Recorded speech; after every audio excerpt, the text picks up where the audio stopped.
Hey guys! So, me and my sister went to China last week. We had a long little holiday from our school. So we went to China for 5 days. It was really great.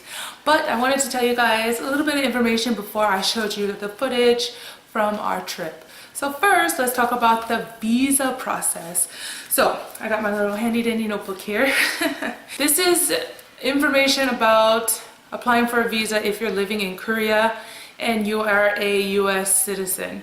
So there is a website that you can go to that has all this information. It is visaforchina.org. So if you go there, it gives you all the information that you need. And also if you call the phone number, they have an English service and they are very, very, very helpful. So let's go through the list of things that you're going to need. So first off, of course, you need the application form. You need to fill out the application form that they provide for you on the website. You also have to buy your plane ticket and reserve your hotel before you get the visa, unfortunately. So to show proof that you're going, I guess, I don't know. But have your flight ticket and print that out with your name and date and everything on it. And then if you're staying with a friend, you can either get a letter of invitation from them, which is kind of a pain because they need a lot of information from your friend, or you can get a free cancellation hotel reservation. So just reserve the hotel until after you get your visa and then cancel it. Just cancel it afterwards. But that's what we did, just to show proof of where we're staying. Another thing you need, so you need to print that out as well. And if you are going or staying with someone else, make sure that your name and whoever else's name is also printed on that reservation. So when you put in your name, you can put, like for example, I put Angela and Tanya as the first name on that reservation. So it showed me and my sister's name on it. Another thing you need to have is your passport, of course. And you need to have space in your passport for them to put the visa in it. Duh. And then also, like I said, this is for residents of Korea, who are not residents of Korea, but people who are living in Korea, US citizens. You also need to show proof of residency. So you need to send your ARC card along with this. So your passport and your ARC card. And you also need a passport size photo. So you need to put that on your application form. There's a little spot for that as well. Yeah, that's all the paperwork and things that you're going to need to send or take with you.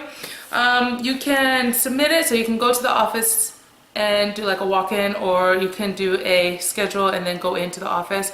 But if you go into the office to submit it, you also have to go into the office to retrieve it as well.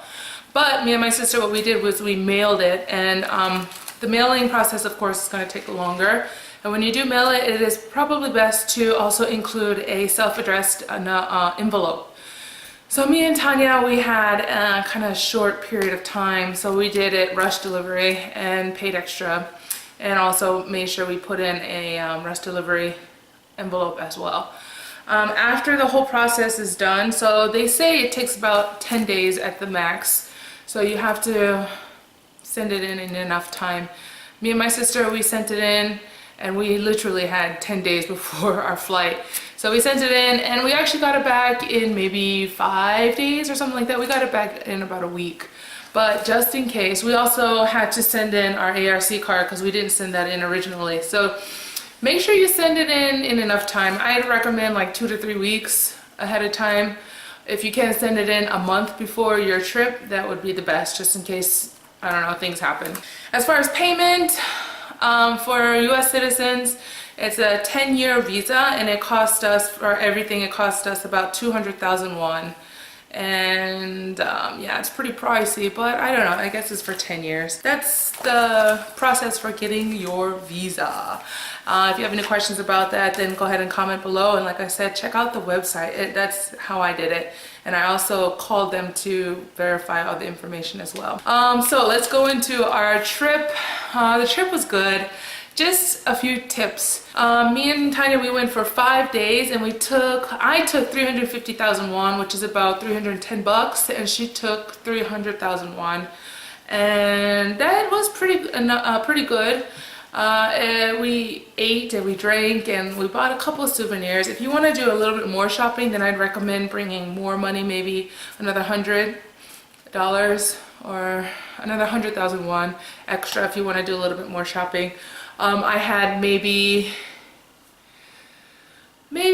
200 yen left when I got to the airport, and I was able to buy like a little souvenir and then some little snacks or cakes or whatever for my school, but that was it. But it was enough money to live or travel comfortably and eat and all that things like that. But also plan your trip. For us, we went to Shanghai and then went to Beijing. So before we went there, we went ahead and bought our train tickets and everything, and we printed out directions to where we were going. The only problem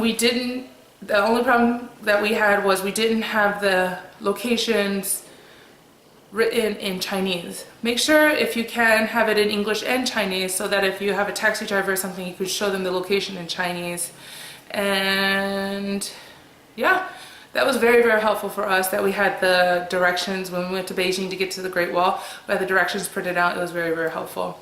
Another thing I would suggest before you go is download any metro apps. There's a Shanghai Metro and a Beijing Metro.